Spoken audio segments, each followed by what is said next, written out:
The power of the spoken word. Florence Scovel Shinn taught metaphysics in New York for many years. Her meetings were well attended, and in that way she was the means of bringing the message to a considerable number of people. Her books have had a wide circulation not only in America but abroad. They seem to have a knack of finding their way to remote and unexpected places in Europe and other parts of the world. Now and again we meet someone who came into truth through finding a Florence Shinn book in the most improbable location. One secret of her success was that she was always herself, colloquial, informal, friendly, and humorous. She never sought to be literary, conventional, or impressive. For this reason she appealed to thousands who would not have taken the spiritual message through the more conservative and dignified forms, or have been willing to read at least in the beginning the standard metaphysical books. She herself was very spiritual, although this was usually hidden behind a matter-of-fact and carefree treatment of her subject. The technical or academic approach was not for her. She taught by familiar, practical, and everyday examples. The power of the spoken word. She had been by profession an artist and book illustrator before becoming a truth teacher, and belonged to an old Philadelphia family. She left a collection of notes and memoranda which have been made into the present book. May it have a wide circulation. Emmett Fox. Weapons ye know not of. I have weapons ye know not of. I have ways ye know not of. I have channels ye know not of. Mysterious weapons, mysterious ways, mysterious channels. For God works in mysterious ways His wonders to perform. The trouble with most people is that they want to know the way and the channels beforehand. They want to tell Supreme Intelligence just how their prayers should be answered. They do not trust the wisdom and ingenuity of God. They pray, giving infinite intelligence definite directions how to work, thereby limiting the Holy One of Israel. Jesus Christ said, "When ye pray, believe ye have it." What could be more simple or direct? Become as a little child if you would enter the kingdom. We might paraphrase the scriptures and say, have the expectancy of a little child and your prayers will be answered. A child waits with joyful expectancy for his toys at Christmas. I give the illustration of the little boy who asked for a drum for Christmas. The child does not lie awake at night agonizing over his drum wondering whether he will get it. He goes to bed and sleeps like a top. He jumps out of bed in the morning ready for the happy day before him. He looks with wonder at that which is before him. The grown-up person spends sleepless nights agonizing over his problem. Instead of a drum, he has spoken for a large sum of money. He can't think of any way it can come, and will it come on time? He will tell you he has perfect faith in God, but he would like to know more about the channel and how it is to be done. The answer comes, I have weapons ye know not of. My ways are ingenious, my methods are sure. Trust in me, commit your ways unto me. Committing your ways unto the Lord seems very difficult to most people. It means, of course, to follow intuition, for intuition is the magic path, the beeline to your demonstration. Intuition is a spiritual faculty above the intellect. It is the still small voice commonly called a hunch, which says, "This is the way, walk ye in it." I refer to intuition very often for it is the most important part of spiritual development. It is divine guidance. It is the God within, it is the eye which watches over Israel and never slumbers or sleeps. With it, nothing is unimportant.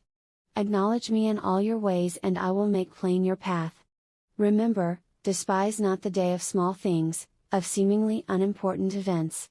It is very difficult for a person who has always followed the reasoning mind, to suddenly follow intuition, especially people who have, what they call, regular habits. They are accustomed to doing the same thing every day at the same time. Meals like clockwork. They get up at a certain time and go to bed at a certain time. Any deviation upsets them. We have the power of choice, we may follow the magic path of intuition, or the long and hard read of experience, by following the reasoning mind. By following the superconscious we attain the heights. In the intuition, are the pictures of eternal youth and eternal life, where death itself is overcome. We have the power to impress the subconscious mind with the picture of eternal youth and eternal life. The subconscious, being simply power without direction, carries out the idea, and we have our bodies transmuted into the body which can never die. We see this idea partly expressed in the moving picture The Lost Horizon. Shangri-La was a symbolic picture of the world of the wondrous, where all conditions are perfect. There is a spiritual prototype of your body and affairs. I call it the divine design, and this divine design is a perfect idea in your superconscious mind. Most people are far from expressing the divine idea of their bodies and affairs. They have stamped the contrary pictures of disease, old age and death upon the subconscious, and it has carefully carried out their orders. Now we must give a new order. Let me now express the divine idea in my mind, body and affairs. If you will impress the subconscious by repeating this statement, you will be amazed at the changes which soon take place. You will be bombarded by new ideas and new ideals. A chemical change will take place in your body.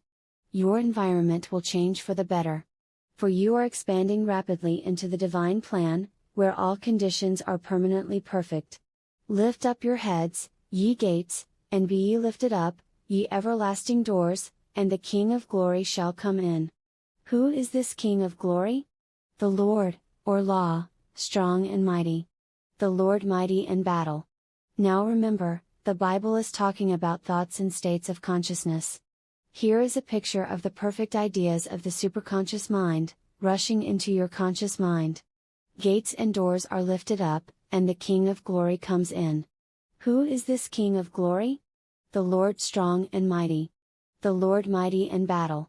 This King of glory has weapons you know not of and puts to flight the army of the aliens, the negative thoughts entrenched in your consciousness for countless ages.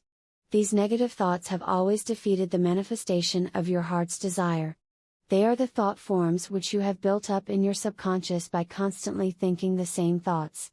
You have built up a fixed idea that life is hard and filled with disappointments. You will meet these thoughts as concrete experiences in life, for out of the imaginations of the heart come the issues of life. My ways are ways of pleasantness. We should all build up in consciousness a picture of peace, harmony and beauty, and someday it will push itself into visibility. The divine idea of your life often flashes across your consciousness as something too good to be true. Very few people fulfill their destinies. Destiny means the place you were destined to fill. We are fully equipped for the divine plan of our lives. We are more than equal to every situation. If we could get the realization back of these words, doors would fly open and channels be cleared. We could actually hear the hum of divine activity, for we would be linked with infinite intelligence which knows no defeat. Opportunities would come to us from unexpected quarters. Divine activity would operate in and through all our affairs, and the divine idea would come to pass. God is love, but God is law. If ye love me, keep my commandments, or laws. Dr. Ernest Wilson told me that his first knowledge of truth came through reading Emerson's Concentration. Concentration means loving absorption. We see children lovingly absorbed in their play. We can only be a success in a line which interests us greatly. Great inventors are never bored with their work, or they would not bring forth great inventions. Never try to force a child to be something he does not want to be. He will only prove a failure. The first start toward success is to be glad you are yourself. So many people are bored by themselves. They have no self-reliance, and are always wishing they were someone else. When I was in London, I saw a man on the street selling a new song. It was called, "I'm Tickled to Death I'm Me." I thought that was a wonderful idea. Start out by being glad you are yourself. Then you can expand rapidly into the divine plan of your life where you fulfill your destiny. You may be sure that the divine plan of your life will give you perfect satisfaction. You will no longer envy anyone. People often become impatient and discouraged. I was inspired by reading in the paper about Omaha, the famous racehorse. The article said, Omaha has to run a mile before he gets into his stride. There are, no doubt, a lot of Omahas in the world, but they can get into their spiritual stride, and win the race, in the twinkling of an eye. Delight thyself also in the Lord, and he shall give thee the desires of thine heart. Delight thyself in the law, and it will give to thee the desires of thine heart. Delighting yourself in the law means to enjoy making a demonstration. To enjoy trusting God, means to be happy in following your intuitive leads. Most people say, "Oh dear, I've got to demonstrate money again," or "Oh dear, my hunches make me so nervous, I haven't the nerve to follow them." People enjoy playing golf and tennis, why can't we enjoy playing the game of life? It is because we are playing with unseen forces. With golf or tennis they have balls they can see and a goal which is visible to the naked eye, but how much more important is this game of life? The goal is the divine plan of your life where all conditions are permanently perfect. In all thy ways acknowledge Him and He will make plain thy paths. Every moment we can link with intuition, will give us as definite a lead as a signpost. So many people are leading such complicated lives because they are trying to think things out instead of intuiting the way out. I know a woman who says she has a thorough knowledge of truth and its application, but the minute she has a problem she reasons and weighs and measures the situation. It is never solved. Intuition flies out of the window when reason comes to the door. Intuition is a spiritual faculty, the superconscious, and never explains itself. There came a voice before me, saying, "This is the way, walk ye in it." Someone asked me if the reasoning mind was ever any good. The reasoning mind must be redeemed. Trust in spiritual law and it will be given you.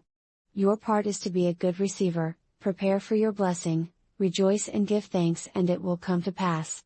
I have weapons ye know not of, I have ways which will astound you.